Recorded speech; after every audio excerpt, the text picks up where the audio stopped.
All right, here we are again. So we're going with team number 10. This one will come probably as a shock to people, but at team number 10, there we go, we have Charlie for not ready for prime time. I still don't think you're ready for prime time, but hey, you're ahead of, you're just outside the playoff picture, so I mean you're in the mix. That's not bad. You made the playoffs last year. All right, let's get into it. So, 11 overall. You took Aaron Jones. I know in the practice draft you did not like spending money, but if it wasn't obvious to you in the practice draft, it became very obvious to you in the real draft. If you don't spend money on running backs, you're not going to get any running backs. So you went heavy at running back with Aaron Jones, $70. I mean, what is there to say? I love me some Aaron Jones. I am a big believer in Aaron Jones.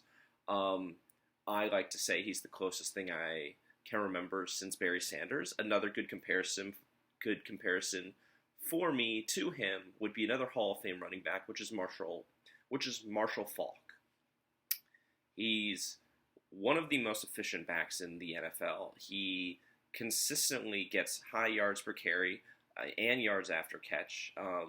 He's missed a couple games in 3 of his 4 seasons, but he's just a rock solid guy who's just super hyper efficient. He's just hyper efficient. If I could compare his efficiency to anyone in the NFL, the only other player would maybe be Kamara. Not even Christian McCaffrey is as hyper efficient as Jones is with his touches, because typically he only gets 15 to like 18 touches a game when really he ought to be getting like 25. But, you know, we had to deal with the Jamal Williams experience for like 4 years for no reason at all. Just cut him and let Aaron Jones do the thing. But sure, at least he's gone.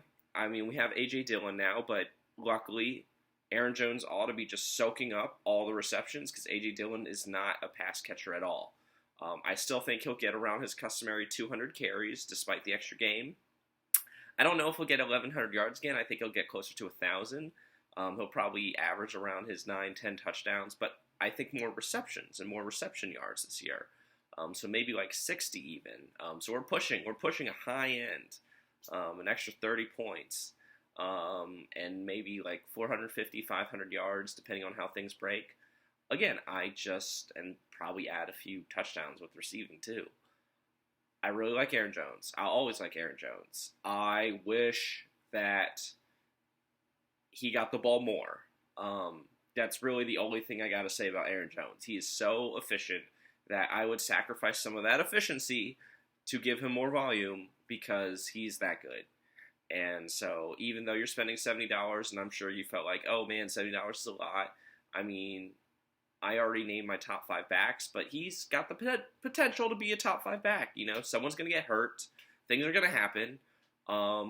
And he's basically right on the outside. But, you know, I kind of consider him a top 5 back nonetheless anyway, just because he's just so dang consistent and just so efficient. And I've always been a fan of his, and I probably always will be, just because it was so obvious to, I guess, everyone but Mike McCarthy at the time that he was special, and I'm happy for him. I'm happy he got that new contract.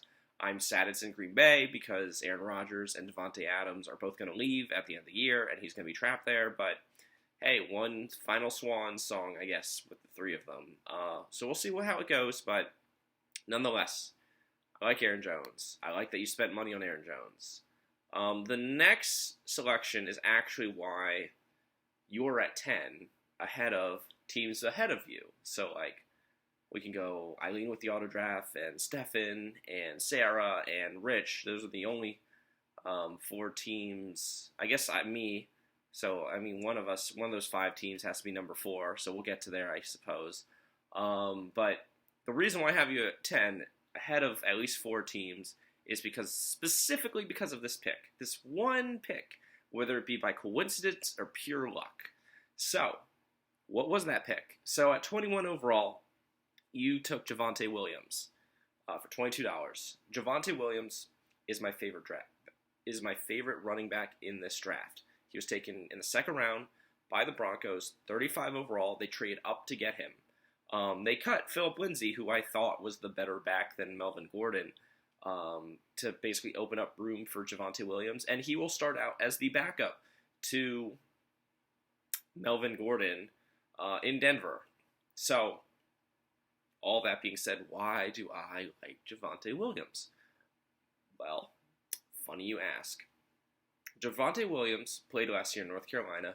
He split time with Michael Carter, who was a 4th-round pick, and Justin rolled the dice on him, and he might end up being the starter for the Jets.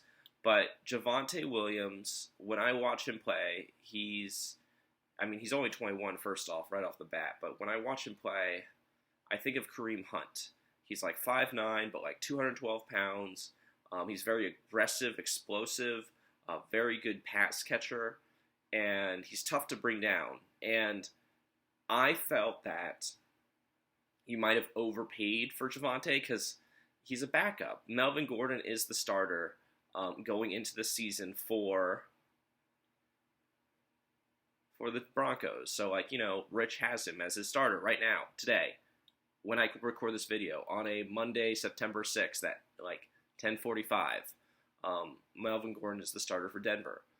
That being said, it's not only that I'm not a fan of Melvin Gordon, but simply purely if you're going to take a running back that high in the draft, so he's 3 picks outside of the first round, and you trade up to get him, he's going to play. He's going to play relatively soon. I don't think Melvin Gordon keeps this job for maybe more than a month, and I think Javonte Williams is very good. Considering the coaching staff, Vic Fangio, the head coach, former Bears defensive coordinator, Pat Shurmur, former Giants head coach, Minnesota Vikings offensive coordinator, who likes the Denver Broncos outside zone rushing attack. So he helped with the Broncos with the John Elway teams with Terrell Davis. Anyway, all of that is to say, this is a very old traditional coaching staff. I imagine they traded for Teddy Bridgewater because they want to keep conservative and they want to run the ball. And if that is true, so I'm making some educated guesses, but if those things tend to be true, I believe that Javonte Williams has the possibility of breaking out because he's that talented, and frankly, Denver's offensive line isn't that bad. It's around average, but it's not bad. I wouldn't, good is strong, but they're like 14, 15 in the NFL, so it's not bad. It's decent, middle of the road. Receivers are good. Jerry Jeudy, Cortland Sutton. I like Teddy Bridgewater. He doesn't turn the ball over. They drafted Noah Fant high as a tight end for no reason, but, sure, okay. But all of that is to say, Javonte Williams, even though I think you overpaid, I imagine will be a lot like Cam Akers last year. Cam Akers, on the second half of the season, was a top 10 running back. And if you look, so this is big projecting, but if you look at the back half of the Broncos schedule, you will find right after their bye week, so let's see, their bye week is what? Yeah, so they have, starting with week 10, Vegas, Miami, New Orleans, Kansas City, Carolina, Buffalo, Chargers, and Vegas again. Every single team that I just mentioned is bottom 10 in rushing defense. Every single one, I guess, except for Miami, is close to bottom 8 or so. So we're talking 24 to 32. Yeah, no, and I guess you could throw in Atlanta in week 9 too. His schedule's great, is what I'm trying to say. David Montgomery took advantage of a really easy schedule in the second half of last year, which is why he was so good. Also, Tariq Cohen getting hurt. I think, again, projecting, educated guessing, I think Javonte Williams, by the second half of the season, will be the starter in Denver. And I also think that he will be terrific as the second half starter for Denver because their schedule's so easy and it's set up like that. Obviously, they're not going to turn the ball over much with Teddy Bridgewater. He's going to play it safe. That's fine. Standy, I like Teddy. No problem with that. But, Williams is aggressive. He's explosive. He can catch. He can block. He's a complete running back. And for a team that traded up, I can't imagine that they're going to keep him on the bench very long behind a running back in Melvin Gordon that frankly wasn't very good last year despite all the circumstances that ought to have led him to be good. I suppose maybe, Melvin Gordon's the starter halfway through the season. There's a possibility of that too, so, but the schedule's really easy for whoever the starter is. And I think Javonte Williams, they went up that high for a reason. So it's going to be rough goings for you in the beginning because Javonte Williams is a backup. Melvin Gordon's the starter. I don't know how many touches he's going to get a game. And you don't have any other you have one other running back on the team, and he's the backup running back to Gus Edwards, and you took him with your very last pick. So yeah, you have no depth, which is really bad, but the teams behind you don't really have much running back depth either.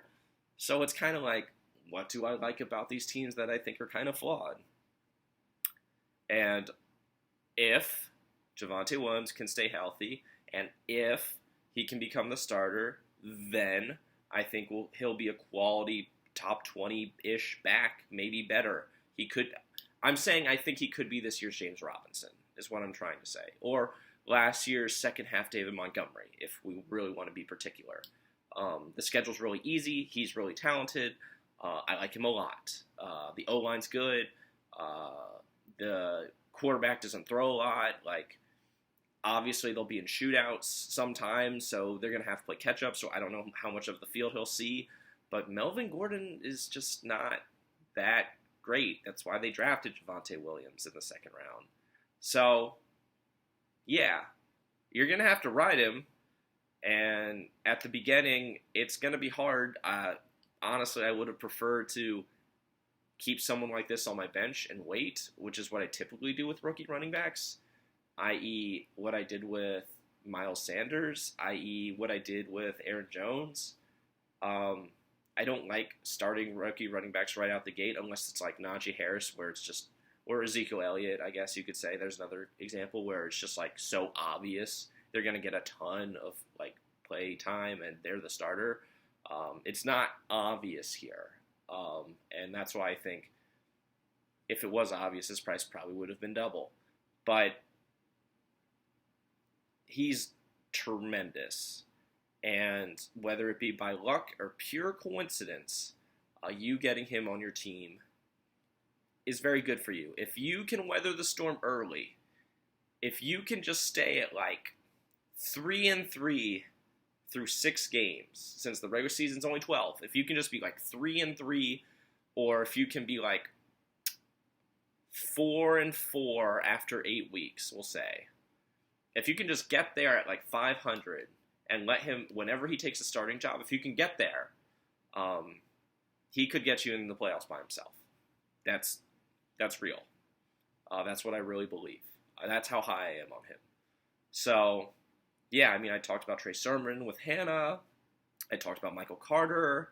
I talked about Najee Harris. I think Javonte Williams, pound for pound, is better than all of them. He's just in a tougher situation, but it's not impossible. And again, like I said before, I draft for situation with wide receiver, but I go for talent with running back. Obviously, situation comes into play, so Najee Harris is a much higher, better bet than Javonte Williams because he's going to get a ton of volume, and we don't know anything with Javonte. So situation comes into play, but if all things are being equal, I want the more talented guy. And if we're going Melvin Gordon or Javonte Williams, it's Javonte Williams by a country mile. Yeah. So that's a lot of me talking about one player. That's probably the most I've talked about any player in any of these, but I'm really, really high on him. I think the world of him. When I believe in a rookie back, when I just say, this is my flag, I'm usually right. I usually nail that, and I don't think I'm wrong here. He's just really, really talented. If he can stay healthy, and if Denver cannot be stupid and actually give him the ball and just say, hey, Melvin Gordon, just go sit on the bench and play 10 snaps a game and let Javonte do his thing, they will be in a good place. But the fact that you have no depth is really bad because I would really like to weather the early storm. It's going to be hard for you to win games if he's not starting because he's your number 2 running back. I guess that's the balance. You wasted a lot of money on quarterbacks and defense for no reason. It would have been much better just to take another running back at some point. You did get Keenan Allen at 52 for 27. So Keenan Allen's like good possession receiver. He's going to catch you a lot of balls. So like 100 catches, 1,000 yards. You know, we know this. Not a lot of touchdowns, maybe like 7. But he gets like 10 targets a game. So in a half PPR, that's an extra 5 points. So yeah, he's probably going to get you like, he's probably a top 15, borderline top 10 receiver just based on the volume. At 61, we took Aaron Rodgers for 6. I don't want it to seem like these are bad prices on like Brady or Rodgers. You took Rodgers for 6 and you took Brady for 8. Those aren't bad prices. Like 14 on a quarterback isn't bad. It's just you're gonna sit on them the whole season, and one of them's gonna serve no purpose on your bench, and you're gonna waste that bench slot during bye weeks when you really need to win. But hey, your team, you choose. So I like Aaron Rodgers. Obviously, he was the MVP last year. Obviously, he was on my team. Do I think he'll be as hyper efficient as he was last year? No. I mean, he had 48 touchdowns and 5 interceptions. Like, he was otherworldly. He's in a contract dispute. He's trying to get out of Green Bay. He doesn't like the coaching staff, doesn't like the GM. Lots of drama. I think he'll be good. I don't think he'll be as good as last year because that's very, very rare and hard. But I could see like 35 touchdowns. So a little bit of a step back. He was like, number 2 in fantasy last year? I think he'll be like top 5-ish, top 8-ish. Really the worry for you is if you start Aaron Rodgers and Aaron Jones together. Like if Green Bay has a bad game, you're in trouble, but I guess you could start Tom Brady. I'm surprised you're not starting Brady against the Cowboys, who have a terrible defense. But hey, you know, you have 2 quarterbacks, you have no quarterbacks, so maybe you don't want to play the schedule, or maybe you're just dead set on one of them starting. I don't know. But it's also weird because your next pick at 62 was Antonio Brown at 16, so you're doubling up on Bucks, and you doubled up on Green Bay. You doubled up on a lot of teams, which is really strange to me. Actually, tripled up on Tampa Bay because you also took Gronk later on, too, for reasons unknown.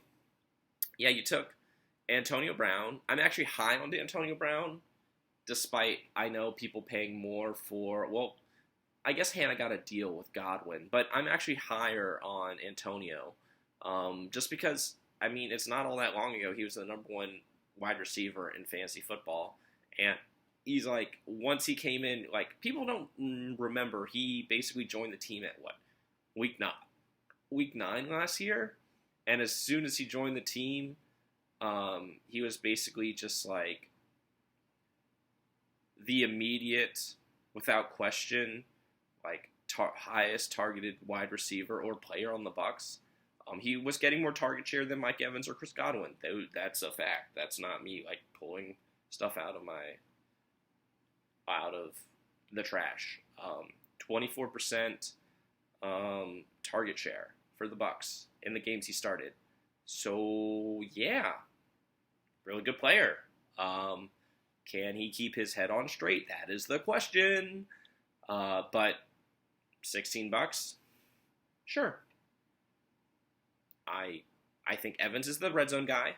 I think Godwin is move the sticks guy, and Antonio Brown, big play. That's what they are.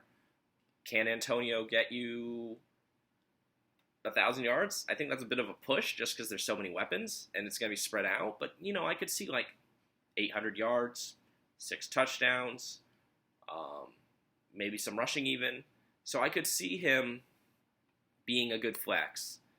Technically, I guess he's like your, number 2 right now? But you took so many freaking receivers. So, I mean, it really doesn't matter where you put any of these guys. Just a flooding of receivers. Yeah. You took Will Fuller after that for $4. He's suspended. This is where I just want to reiterate this. I gotta take a breath. Okay, between Tua and Myles Gaskin and Will Fuller and Devontae Parker and Mike Gesicki and Jalen Waddle and Albert Wilson, like I did, and Malcolm Brown. Like there's so many people on Miami that are rostered, and I guess Albert Wilson's not rostered currently, but like the rest of them, all those other 7 guys, like you guys really went heavy. That's like half the league has a piece of Miami, and like there's no way that Miami's going to be that fantasy friendly that over half the teams got a piece of them. Like maybe 2 or 3. Maybe if Tua turns it around, maybe Parker. And obviously I think Gaskin currently, but he could lose the job even because Flores has been talking about how Gaskin hasn't been impressive and they brought in Malcolm Brown. I don't know what it was with people going Miami. Like, yeah, sure, I like Devontae Parker. Yeah, sure, Will Fuller has been good when he's played with Deshaun freaking Watson. And yeah, okay, Jalen Waddle was like a first-round pick, but did anyone think that Tua was good last year? Like, please explain, because between Herbert and Burrow and Tua was the worst, and Burrow got hurt, and he was still worse. Tua was still worse than him. So I don't know where the Miami love comes from. I'm confused by it. Miami was literally a team I want no shares of because there's just too much to figure out. There's too many mouths to feed. We don't even know what the offense looks like because the offensive coordinator was the running backs coach last year and the wide receivers coach. So neither of them have run an offense before. So I have no idea. Like there's nothing to go by. There's no pedigree. There's no previous coaching experience. Like for everything I like about Brian Flores, this man is super secretive. So yeah, no, I don't get the Miami love. Sorry for the little rant, but don't get it, don't understand it, don't know why people are invested in it. I'm surprised you don't just drop them. That's me. Maybe Parker. I'd keep Parker on the off chance Tua figures it out. But everybody else, cut them. I just straight up cut them. You got to prove it to me at this point. So I like Will Fuller as a player when he's healthy and not doing something stupid, but will he be healthy and not doing something stupid? I don't know. I could see him getting like 6 targets a game, maybe like 4 catches. I suppose that's like a number 3 receiver. So I don't think he gets... I think he's basically got Antonio Brown numbers, which just makes him like a kind of like a flex player. So I guess you could start him at some point since he's suspended the first game. Yeah, I don't get the love, but you got him for cheap. $4 ain't bad. After that, we took Kenny Golladay. So I don't mind the dice roll on Kenny Golladay. Kenny Golladay for $11. People forget 2 years ago, Kenny Golladay was the number 3 receiver in fantasy. Yeah, he was injured most of last year, and yeah, he was pretty terrible. But that's not, 2 years isn't long ago. It's not like some far off land. He got a big contract from the Giants. Sure, the wheels fell off last year. He only played 5 games, but he's the number 1 target. He'll probably see like 20 to 25% of like target share in that offense. Obviously, I don't believe in Daniel Jones because he's bad. He's just bad. But someone has to catch the ball other than Barkley, who is also taking it really slow, and I'm not even sure he's going to play week 1. He's been injured in camp, so that's not a good sign. I don't know if he plays week 1. It seems like he might not be, which is bad. But I think he'll get his 1,000 yards. I think he'll get his 6 touchdowns. I think he'll be a solid top 30-ish receiver. So he's probably like a low-end wide receiver 2 and like a flex. But, really good player. Really like him. So when he's healthy. Will he be healthy? I don't know. After that, we took Tom Brady. So he was like top 3 in pass attempts, passing yards, touchdowns. He had his best fantasy season since like 2017, where he was like the 8th best quarterback. Obviously, he's in a pass-heavy scheme with like a bunch of different weapons. So I think he'll be good. I think he'll be a back-end top 10 quarterback. But I don't know. He doesn't rush. And I don't know if he'll be as efficient as he was last year, just based purely on regression to the mean. That's all it is. Plus, they'll be in some game. They have they have a lighter schedule than last year, too. So I think he's basically going to be exactly what he was last year, which is a back-end top 10 starter, which is good. But really, it's someone I mean, I guess you could start, but I would just be like, okay, he's my starter, and I kind of just like set it and forget it. But I guess you're gonna play matchup ball between him and Rodgers, and you spent $14 to do that. I like him. He's better than some of the starters in our league. Joe Burrow, Ben Roethlisberger, Matt Ryan. I wouldn't have spent $8 on him, but I guess I can't really complain. I spent 11 on Josh Allen. Yeah, at 82, we took another receiver. Like, geez, man, like how much money we spending at receiver? No wonder you got no backs. You just spent all this money at receiver for no reason. We took Juju Smith-Schuster, who's like a high-end reception receiver. I mean, I think I've made a couple offers for you for Juju, just because I was just like seeing, like, do you want all these receivers? Okay, I guess you do. I don't know. Yeah, so $8 for Juju. He's going into what? $6 for Juju. He's going into year 5. Signed a new like 1-year deal. He's only 24. He peaked as wide receiver number 8 in like 2018, but I chalked that up more to Antonio Brown being there and taking all the coverage. With Antonio Brown gone, he's still like a receptions monster. He gets a lot of receptions. He got 97 last year, but he barely gets any yards. He gets like what 5.5 yards per touch.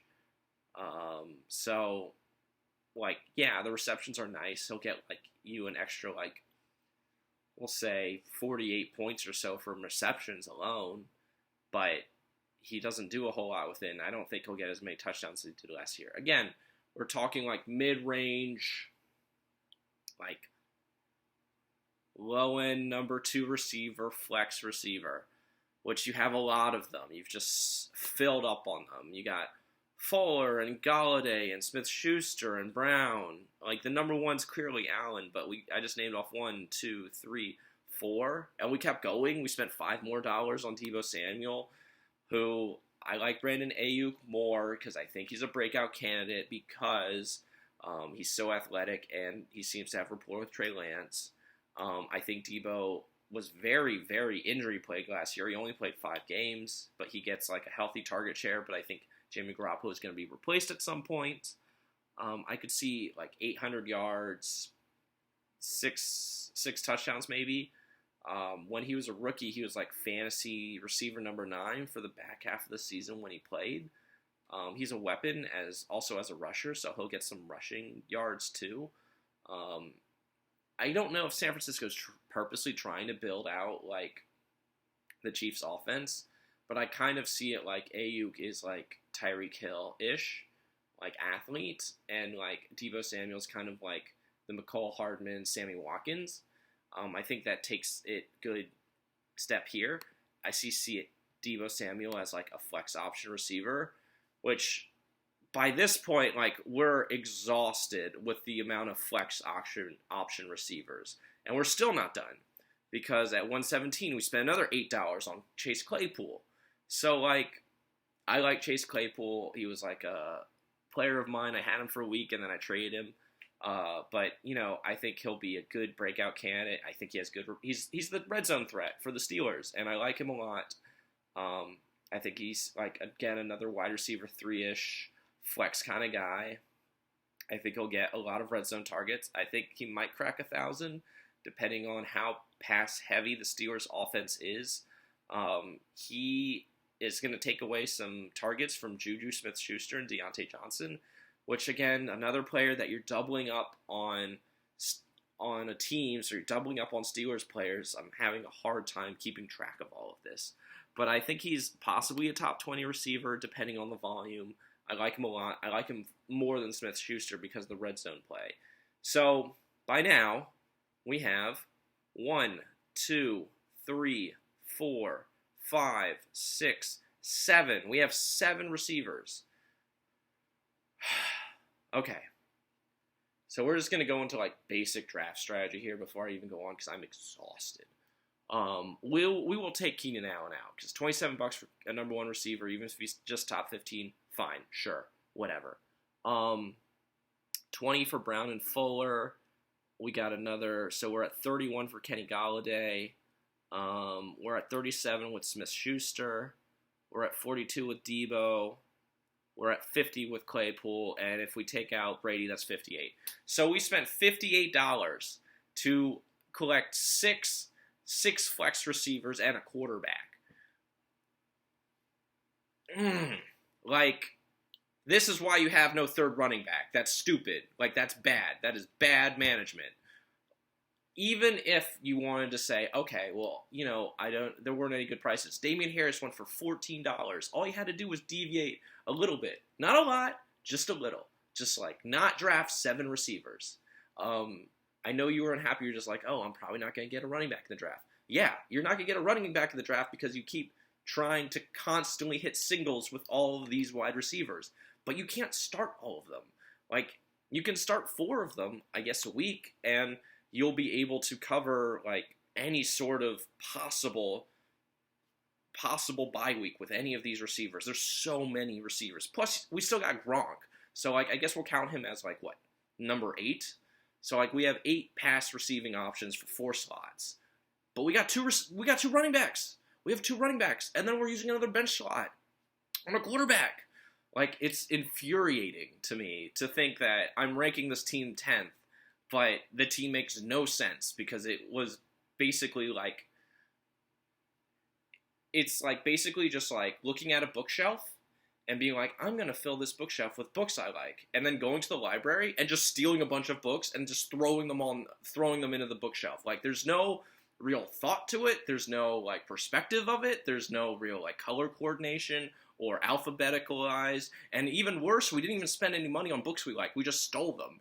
Like, that's what it is. It makes no sense. Like, none. Like, zero cents to draft this way, to go so heavy on one particular position with so much draft capital. And even still, I have you 10th. I have you 10th because other people were worse than you. They drafted worse than you. Oh my God. Like, it's just, it's going to be hard. It's going to be real hard to get through these last few videos. We took Gronk at 119 for $3. That was a wasted pick. I'm just not even going to bother. You ought to cut him to get a running back off free agency. There's no reason for him. He's never going to play for you. Never, ever. He shouldn't even see your lineup not a single time in 17 weeks unless absolutely everything goes bad because you have 7 wide receivers. You don't need him. He's useless. Completely useless to you. And then we took Tyson Williams, who actually has utility. You lucked into, like, a lucky utility player. He is now suddenly found himself the backup in Baltimore. He started off the training camp as the number 4 running back. I wasn't even sure he'd make the roster. And now, J.K. Dobbins has tore his ACL. Justice Hill has torn his Achilles. Gus Edwards is the starter.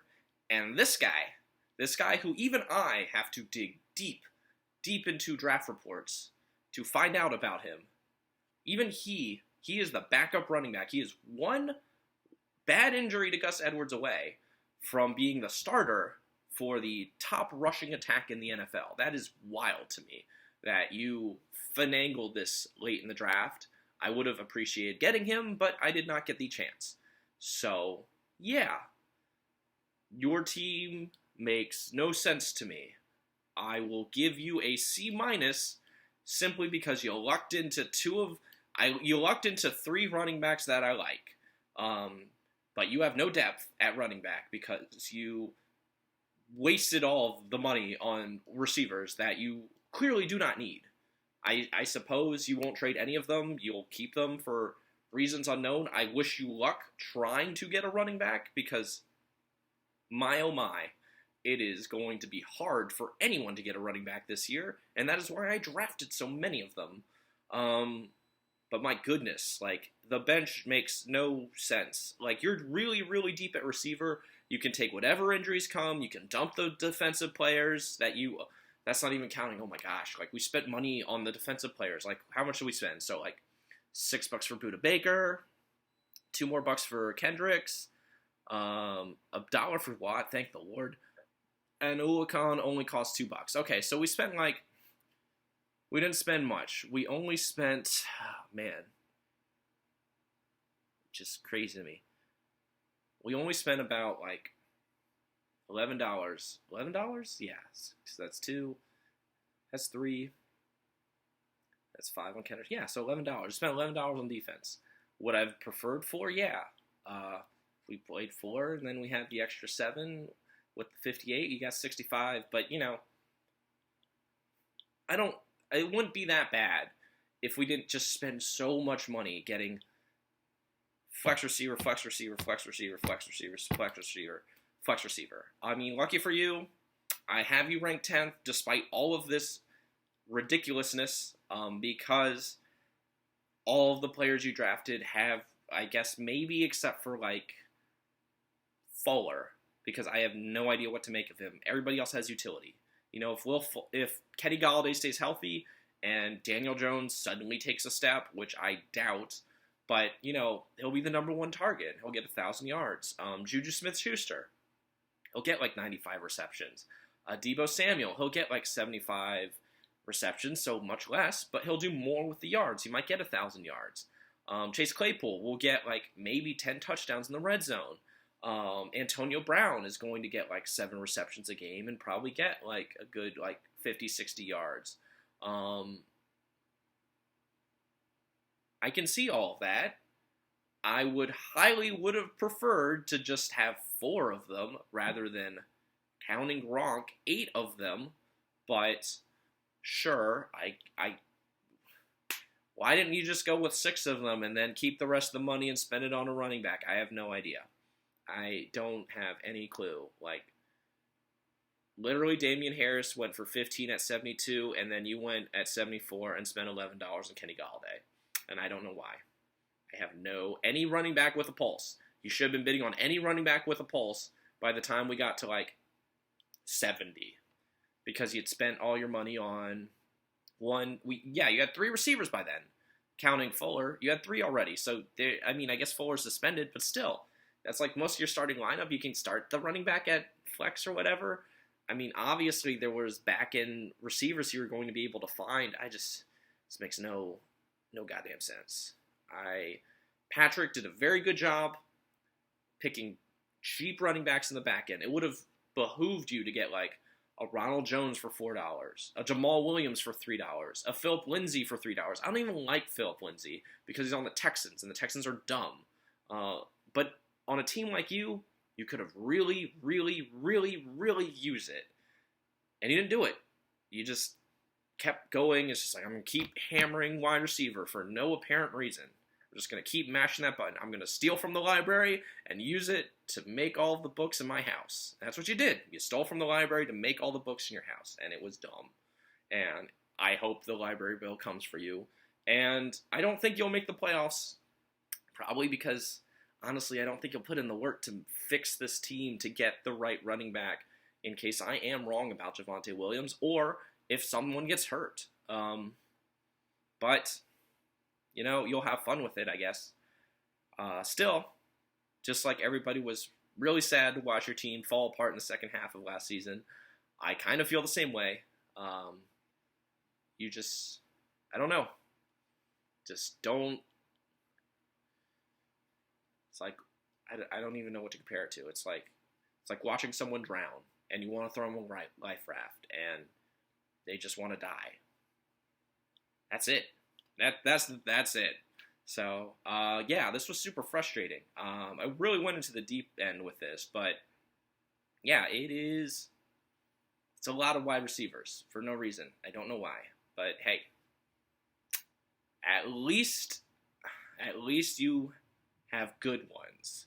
So, if you suffer 4 wide receiver injuries, you have 4 more pass catchers to trot out there and replace them, and the team will be the same, I guess.